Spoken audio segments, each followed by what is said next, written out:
এদিকে please attention, কথাগুলো শোনেন।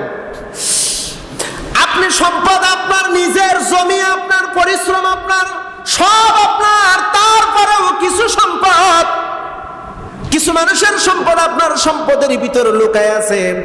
আল্লাহ পাক সেই কথাই বললেন, তো আব্দুল আমানাতি ইলা আহলিহা, যার যে প্রাপ্য তাকে সেই প্রাপ্য বুঝায় দাও। যদি বুঝায় না দিতে পারো, কিয়ামতের ময়দানে তোমার শরীরটাকে আস্ত একটা বিশাল আকৃতি করবে, আর অঙ্গ প্রত্যঙ্গ কেটে কেটে যার যে অধিকার দুনিয়ায় ছিল তুমি দাও নাই, তোমার শরীর থেকে মাংস কেটে কেটে তাদেরকে দেওয়া হবে।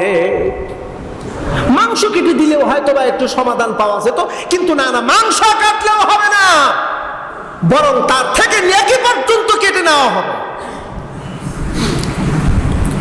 এবার আমার সম্পদের ভিতরে কারা কারা সম্পদ পাবে একটু জেনে নেই। ও বন্ধু, আপনার ফসলের ভিতর থেকে, আপনার অর্জিত টাকা পয়সার ভিতরে কয়েক শ্রেণীর মানুষ আপনার সম্পদ পাবে। এর মধ্যে এক নাম্বার পাবে জাবিল ফুরুজ। জাবিল ফুরুজ অর্থাৎ যারা ব্লাড কালেকশন আত্মীয়, অর্থাৎ আমার ইন্তেকালের পরে যারা আমার সম্পদ পাবে তাদেরকে বলা হয় জাবিল ফুরুজ। তারা কি পাবে? আমি মরার পর তো তারা সম্পদের ভাগীদার, কিন্তু জীবিত অবস্থায় তারা কি পাবে? প্রশ্ন আসে না? জীবিত অবস্থায় তারা কি পাবে? জীবিত অবস্থায় পাবে তারা হাদিয়া, তহফা তাদেরকে দিতে হবে, যদিও এটা সুন্নত। রাসূল বলেছে তাহাব্বু তাহাব্বু, হাদিয়া দাও, মহব্বত বৃদ্ধি হবে। তোমার নিকটতম আত্মীয় স্বজনদেরকে তোমাকে হাদিয়া দিতে হবে, তাদেরকে মেহমানদারি করাতে হবে, তাদেরকে মেহমানদারি করাতে হবে। কোরআনুল কারীমের অন্যত্র সূরা বাকারার শেষের দিকে ওখানে উল্লেখ করা হয়েছে কাদেরকে সম্পদ দিতে হবে, দান সদকা করবো কাদেরকে। এখানে বলা হয়েছে আত্মীয় স্বজনদেরকে তুমি দান সদকা করো। অর্থাৎ জাবিল ফুরুজ যারা আছে, ব্লাড কালেকশন আত্মীয় যারা আছে, তাদেরকে সম্পদ দিতে হবে। তু আব্দুল আমানাতি ইলা আহলিহা, বঞ্চিত করার কোনো সুযোগ নাই। এবার দ্বিতীয় নাম্বার হলো, আমি যদি ইন্তেকাল করি, আমার ইন্তেকালের পরে সম্পদগুলো কারা কারা পাবে? এখানে উল্লেখিত আমরা বড় বড় মারাত্মক কিছু ভুল করে থাকি। যারা ভুল করেছেন এখনো সংশোধন করার সুযোগ আছে। আমার ধরেন 10 বিঘা, 15 বিঘা, 20 বিঘা জমির মালিক, 10 কোটি 20 কোটি টাকার মালিক। আমি জীবিত অবস্থায় এবার সম্পদগুলো বন্টন করে দিয়ে যাচ্ছি। ছেলের জন্য এতটুকু, মেয়ের জন্য এতটুকু। কোরআন হাদিস মতে সুষ্ঠু বন্টন আপনি করলেন, কিন্তু কোরআন বলতেছে না এই বন্টন করার হুকুম তোমাকে দেওয়া হয় নাই, তুমি ইন্তেকাল করার পরে এই সম্পদের বন্টন হবে। কথা কি ক্লিয়ার?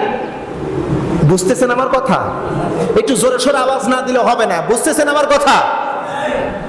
আমার জীবিত অবস্থায় আমি কোন সম্পদ বন্টন করার অথরাইজেশন আমাকে ইসলাম দেয় নাই।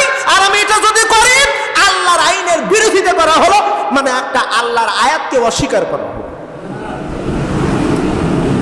জীবিত অবস্থায় সম্পদ বন্টনের কোনো নিয়ম রীতি নাই। সম্পদ বন্টনের নিয়ম রীতি হলো, যদি সম্পদের মালিক যদি ইন্তেকাল করে, তারপরে ওই সম্পদ বন্টন হবে। মিরাজ বন্টন নীতি কোরআনে আছে না নাই? অনেক অনেক বড় বাটপার আছে, লিখে রাখুন নামাজ রোজা হজ যাকাত কিচ্ছু হবে না। ছেলেকে দেয় 10 বিঘা, মেয়েকে 1 কাঠাও দেয় না। মেয়ের নামে সব দেয়, কিন্তু অন্য কোন আত্মীয় স্বজনকে দেয় না। ওদের নামাজ আল্লাহর দপ্তরে কবুল হবে না। আল্লাহ পাক বলেন, তু আব্দুল আমানাতি ইলা আহলিহা, তোমার সমস্ত সম্পদ যার যা অধিকার তাকে দিয়ে দাও, যদি না দাও লা ফাসাদা আমালুহুম, তোমার সব আমল বরবাদ হয়ে যাবে। কোরআন এমন একটা কিতাব, তিবিয়ানান লিকুল্লি শাইইন। কোরআন বলে প্রত্যেক সেক্টরে পরিপূর্ণ ইসলাম, পরিপূর্ণ দ্বীনের, পরিপূর্ণ সমস্যার সমাধান আল্লাহ পাক এই কোরআনে দিয়েছে। গত কয়েকদিন আগে আমার এক ফুফা মারা গেল।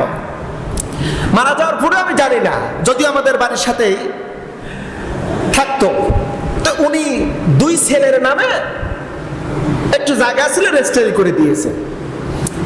তো ওনার 2টা মেয়ে, মানে 2টা মেয়ে 3টা ছেলে, একটা মেয়ে মারা গেছে আর একটা মেয়ে জীবিত আছে।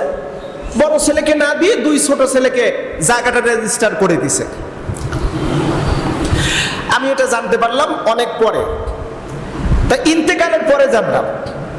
জানার পরে আমি এবার সবাইকে নিয়ে বসলাম, আমি তো জানি না এই বিষয়ে, তো এই কাজটা করাইছে কে। দেখলাম যে এর ভিতরে আমার এক ছোট চাচা ছিল, মূল হোতা। ওনারে বললাম, আপনি এই কাজটা কেন করলেন? জবাব দেন। কেন করলেন জবাব দেন। অনেকে এরকম করে, আমি দেখেছি, আমার এলাকাতে আছে। নাম বললে আপনারা চিনবেন। ছেলে একটাও নাই, মেয়ে মোটামুটি মাশাআল্লাহ 4টা মেয়ে, সম্পদ অনেক, 40-50 বিঘা জমি। আমার আলম ভাই চিনবে, আপনারাও চিনবেন, নাম বললে চিনবেন। সব সম্পত্তি মেয়ের নামে রেজিস্টার করে দিয়েছে। কত বড় বাটপা, কত বড় শয়তান! কারণ ওই সম্পদের অধিকার ওর ভাতিজারা আছে, ওই সম্পদের অধিকার ওর ভাতিজারা আছে। কোরআন বলতেছে ভাতিজা পাবে সম্পদ, মেয়ের নামে রেজিস্টার করে দিয়েছে। তার মানে হলো আল্লাহর আইনকে অমান্য করেছে। ও যদি মৃত্যুবরণ করুন, জানানো হবে না, বিলে জানাতে ওকে দফন করতে হবে। এটা আমার কথা না, আল্লাহর কথা। মেয়ের নামের সম্পদ সম্পূর্ণ দিয়ে দিলে, ভাতিজার নামে তুমি দিলে না। তোমার দিলা আমানাতি ইলা আহলিহা, একটা একটু অস্বীকার করেছো। ইন্নাল্লাযীনা কাফারু বিআয়াতিনা সাউফা নুসলিহিম নার, সূরা নিসা আয়াত নাম্বার 34।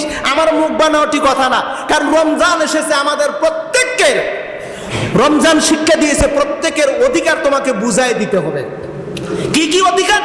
আপনি একা পেট ভরা খুব সুন্দর সুন্দর আইটেম দিয়ে ইফতার করলেন, আপনার পাশের বাড়ি একজন রোজাদার আছে, এতিম গরিব অসহায়, তার ইফতারি কেনার সামগ্রী নাই, আপনি তাকে ইফতারি সহযোগিতা করলেন না।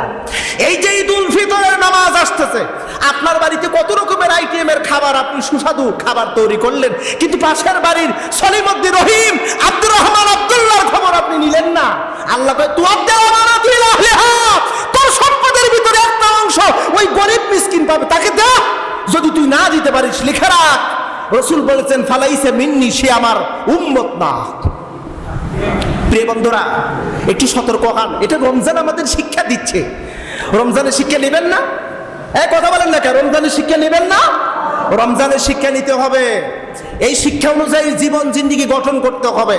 যদি শিক্ষা অনুযায়ী জীবন জিন্দিগি গঠন করতে পারেন, লিখে রাখেন, আগামীর সময় আমার জন্য সুপ্রসন্ন, আগামীর সময় আমার জন্য ভাগ্য সুপ্রসন্ন, আমার জন্য আল্লাহ সিরাতে মুস্তাকিম লিখে রাখছে।